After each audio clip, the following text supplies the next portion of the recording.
All right, welcome back to Empowering Life. DIY video today. Kind of going back and forth. I got a video to edit of lacing up a front wheel on a dirt bike, so we're all over the place today. We got some night races coming, hopefully more than just a couple. I'd like to get some of the summer series racing going on. When we bring this trailer out, we're gonna need lights out front. So I kind of went back and forth on how I was going to do that, and I finally decided I like the LED light strip along the side, and what I'm about to show you will open up the opportunities of having underglow lights underneath, which would be nice to light up your walk-in area and stuff like that. So we'll go inside the trailer. I'll show you what we got going on, what I bought, how I'm going to do it, and then kind of show you the installation process. So let's head on inside the trailer. So this is really crude setup, and before any of you YouTube commenters, the negative ones, the positive ones are awesome, negative ones, I will have fuses on here. I just didn't have any in time for the filming. But what I did was I ordered just a standard LED light strip for RV. This is 12 volt RV lighting. Nothing special about it, and I'll put a link to the Amazon link in the description. But this trailer has nothing else 12 volt in it. Nothing. It's all 110 volt. We have a generator everywhere we go. I have not 12 volt anywhere. So my thought was, do I have to put a battery in here now? Then I have to put, all that mess, or do I just go kind of keep it simple, right? So I found this on Amazon. The link will be in the description. This is literally a 110 volt to 12 volt converter. So this converter will run off a plug. We have a breaker panel. I can just plug it into a power strip, 12 volts. And then what I have here is two terminal strips, one for the positive, one for the negative. And then I have the light into the terminal strip. Simply after that, plug it in, turn it on, and you have lights, right? So very, very simple. The intention of these terminal strips is I'm going to mount these wherever it feels where we end up mounting them. What I can do is put a interrupter switch, a standard really simple toggle switch, either right next to this or somewhere else, and I can put any 12 volt lights on the trailer I want anywhere. The underglow lights, front of the trailer. I can even run the running lights on the trailer if I wanted to, all off of this terminal strip, and I'll have a switch and a fuse for each light. That's in the future. Right now, very simply, we're gonna mount this light. So we'll pause the video. I'm gonna get set up. We're gonna start cleaning the strip outside, mount the lights, and then I'll show you how everything gets done. Should be really quick, simple, hopefully. Knock on wood. All right, let's get started. All right, so trailer is long overdue for a bath. We're gonna wash it, but until then, I'm just wiping it down and then taking some alcohol, prepping the surface right here. I'm going below this silver bracket right here. I want to come right below it. Two reasons why. I'm hoping to mount an awning soon, and the awning will use this top lip as a rail for the fabric, so I want to have it obviously below the awning. And second reason, it's an easy drill through here, and I want to keep the water from trying to go in there. I'm gonna caulk around it. So the other thing is I bought a light long enough to go all the way around the back, and I'm hoping it looks good wrapped around the back, so I have light on the ramp as well as up front. So we'll show you all that.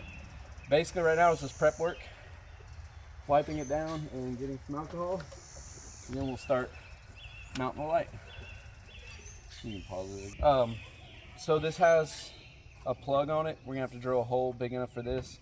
But what I want to do is I want to have the plug go in and have as little of this wire exposed as possible. So I'm gonna start basically right before where the plug needs to go inside, and so I can tuck it in. I'm just gonna kind of work it down. I've already prepped this area so far down, so I'm just gonna slowly work my way all the way across. Then when we're done mounting the light, I'll come back and drill the hole and start putting it in, or put the wire through the hole there. That way I'm not fighting with the light and the cord. Ooh, that sun got bright.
Excuse the dirt bike noise in the back end. What's it called? Background. Background. Excuse the dirt bike noise in the background. So I got a drill bit about the same size. I would much rather have to knock it a hole a little bit bigger. So just don't go super big, then you got more to caulk. Now there's some wires for the running lights behind here. So drill slow. And this corner has a brace in it, so I'm missing that corner by just a little bit. You don't want to have to go through that brace. It's aggravating. So just drill it. Just take your time.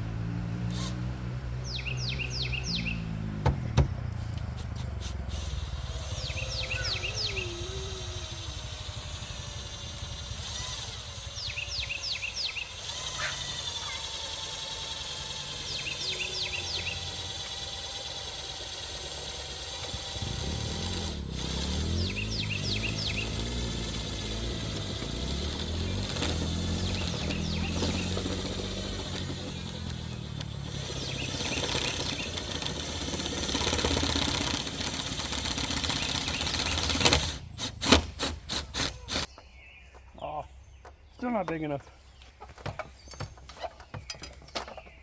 Mama, being silly. All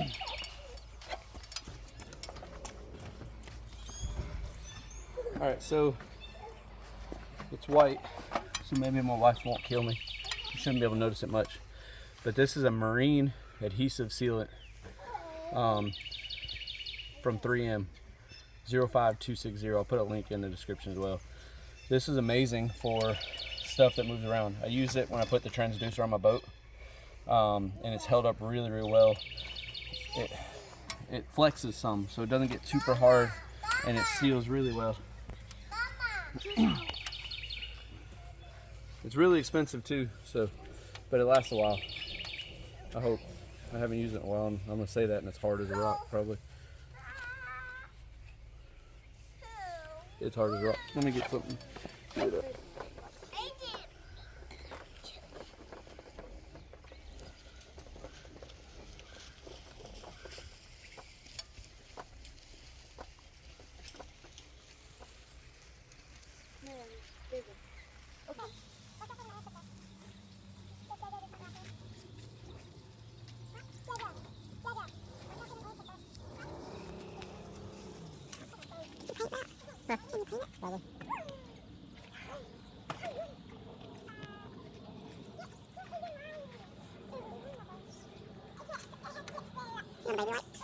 There should be one in here, right?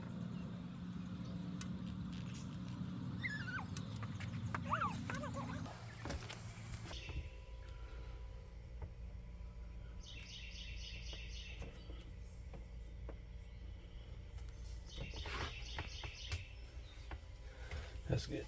I got it. Nice and sealed up. Alright, so we have this box here. This is for the remote, the only way to control it. It's really small. I'm going to try to tuck it up in the corner. What I really want to do is mount this up underneath the workbench as far down there as possible. Alright, you ready? Alright, so this is the remote. You have to have this. So if you go to wire this up, and I don't think it fit. One of the ones that we did one time, I didn't put this in and couldn't figure out how to turn it on. So just so you know, just in case you order one that has the same plugs on both sides, you have to have this. This is what controls, or this is what takes the remote signal. What I'm gonna do is try to run it along the edge and down. This wire is pretty long, so I'm hoping, my intention is to mount this down underneath the workbench, because we already got enough clutter up here as it is, so I'm trying to like keep everything as organized as possible. And what I'll do is I may figure out how to put like a switch panel right here for all the lights or something, but everything runs off these remotes too, so I don't know if it's gonna be a big deal yet. So what I'm gonna do now is just basically wire it up and kind of just see what I do as I go. Yeah. Now there's a little groove inside these plugs, so don't force it. You see that little piece right there? That fits inside here the right way, so don't sit there and try to force it. You got to kind of find it. It's a little hard to see, but once you get it right there, you can kind of feel it slide in. If you don't feel it slide in, don't force it. So like I said, what I'm gonna do is, I guess I can just tuck that away. That probably won't be a problem. Anyway, I have this pre-wired. I'm gonna go ahead and unwire it. I want to show you something else too while I got it apart. I need to get another cabinet or something so we can clean all this mess up. This was a little bit more organized, and then all this got shoved up here the other day. So we're slowly getting the trailer organized the way we want it. But then we come home from the race, it's like, hurry up, throw everything in, we're ready to go home. We've been here 100 hours. Sometimes it feels like that, right? It's fun though. Huh? It's fun though. It is fun. It's just exhausting. It's definitely exhausting. But then at the end of the day, it's just like, hurry up, throw it all in the trailer. And then it's raining sometimes. You're like, oh, hurry, hurry. Everything's all muddy.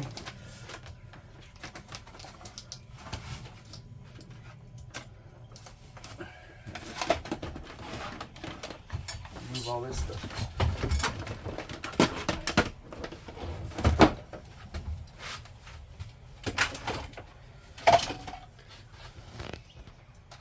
charger in here. Yeah, but is that battery dead? It should be too much longer. You can pause it, I guess. All right, before I get down underneath the bench, if you've watched all my videos, you've seen this already. If you haven't watched all my videos, shame on you. You gotta be ashamed. Watch me first, I know. All right, if you look carefully, you see how frayed these ends are? It literally took one time putting them on there and they get all frayed, and you can twist them, yeah. But what happens is ultimately you don't get the best connection. So on Amazon, again, link in the description, is these connectors. I know it's hard to tell. There's different sizes. You can even go, you know, humongous ones, right? And you get this tool with it. And what these do is makes it a really good solid connection. So you want to get the one for your right size. No. Now, the little bit that you hear behind me was helping, so I'm not mad at her, but she dropped it. So if you can help it, don't drop it. It makes it a little easier to find them. But if you do drop it, just put it in there in a big pile and you'll find what you need eventually. It is what it is. So you want that wire to come almost to the end. You don't want it sticking out, but you want it to come to the end. So what I need to do is I need to strip that back just a hair more. So need some strippers. Were you helping? All right. The instructions say not to twist, but I have found on these smaller wires, twisting it really helps get a good connection inside there. I lost the connector. All right, so you got these, slide it in, and all you do, stick it in till the plastic is touching. Make sure it's seated, and that's it. Now you have a super solid connection. So we'll get one more.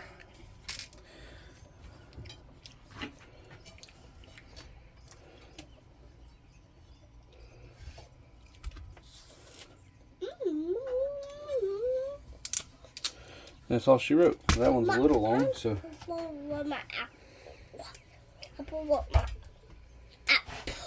Don't fall. Get the worst cutters I have in the toolbox. There we go. Now, what that does is when I use these terminal strips and lock it into these screws right here, it's solid. This is not, you don't have to worry about it coming loose. And it gives you something to really tighten down on the screw and give it a really good solid connection. So I did that first, so I ain't trying to show you that underneath there, the bubble water tank. So it's hard to tell, but I put that inverter up there. It's tucked up against the workbench as possible. See.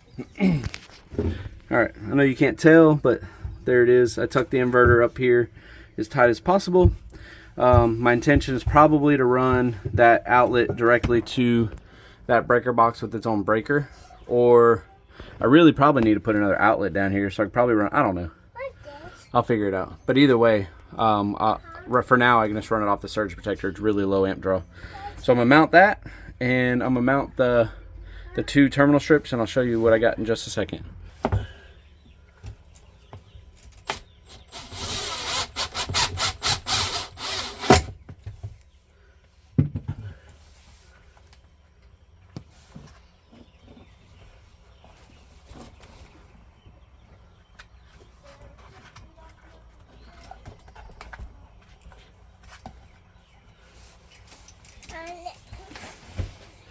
So, again, don't fuss at me too much. I don't have fuses yet, but I will have fuses. So I'll put inline fuses for every circuit, every light that I do. But if you notice, we got the terminal bar, bus bar. What that does is connects all these screws together. So I'll put the 12 volt source here, and then all these 3 other sources will have the voltage that it needs without having to run little wires to every one. So these are super nice. What I'm gonna do is mount them close to each other. Jojo, you helping? Yeah. Everybody on YouTube's gonna hear you. I thought those heads fit in there. They do not. Let me get a longer screw.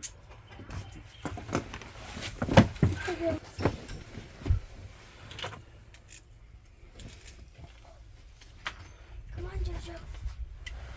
Jojo, come on. Wait, go race? Come on, it's time to race. Jojo, come on. That's all she wrote.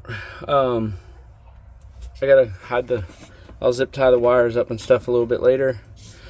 And then, of course, I'm gonna get a fuse block. That way I really might just do one fuse off of this one. But either way, when I get some fuses, I'll do either a short or update on this video. So that way there's 12 volt protection.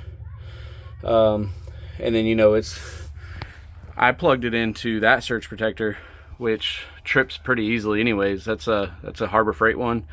I'm not down in that. I actually really like that surge protector. It works really well. So it's got an overload protection on it, and then I'll put a fuse on the 12 volt source and to protect that inverter. So besides that, that's it. All right. So there's the light. And I'll come out here tonight when it's dark and check it out. But I was worried about the drip rail right here.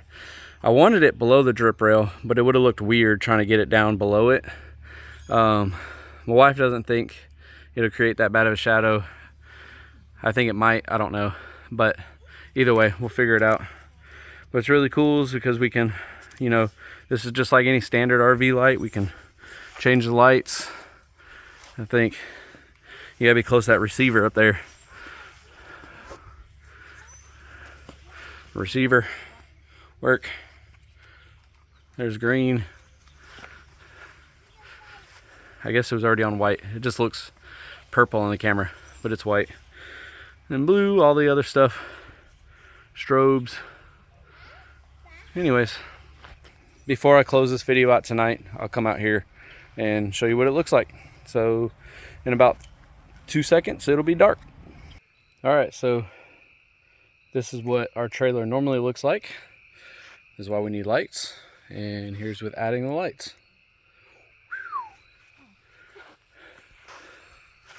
Pretty nice. Is that just white? We can do red, green, blue. Camera, it's hard to pick it up, but with white on, it really lights up the area pretty well. I mean, it's not like we're going to be working on the bikes or anything right here. If we have to, if I have to do some like major maintenance, I can always pull it inside the trailer and work on it or whatever. But this is basically just give us light while we're out and about. I kind of like it.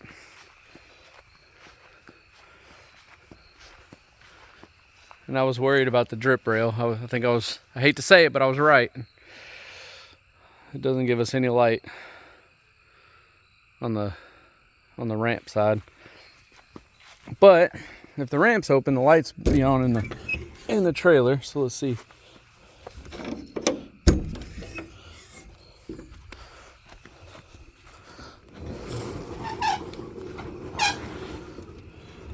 It's still plenty bright, but because of that drip rail, it doesn't really illuminate light down like it does over here. But I like it. It serves the purpose. You like it? Okay. I still think I'm gonna add some lights underneath the trailer. Like, I don't know if I can do it. I think it'd be better underneath. go all the way around. Our water spigot is right here, which you can't see now. It's dark. It's right here next to the air conditioner. So it'd be nice to have some underglow lights there to where you get to the water. But I think it's pretty cool. Well, I'm gonna go ahead and close out the video in the dark. You can hardly see me, but we got light. So I hope y'all enjoyed this video, and if you got any questions, make sure you hit them down in the comments. I try to answer all the questions right away. Had a ton of air conditioner questions about this mini split that I'm out on this trailer. 2 or 3 questions a week it seems like right now. So thank y'all for the questions and getting involved and watching the videos. Make sure you hit the subscribe, it really helps us. And like the videos, that helps the algorithm and puts them up on the top of the videos on search and stuff like that. So please hit the like button, hit the bell, and I'm gonna try to post videos. I suck at it. I'm not very consistent at it, but I try. So thank you all for watching. What are you doing?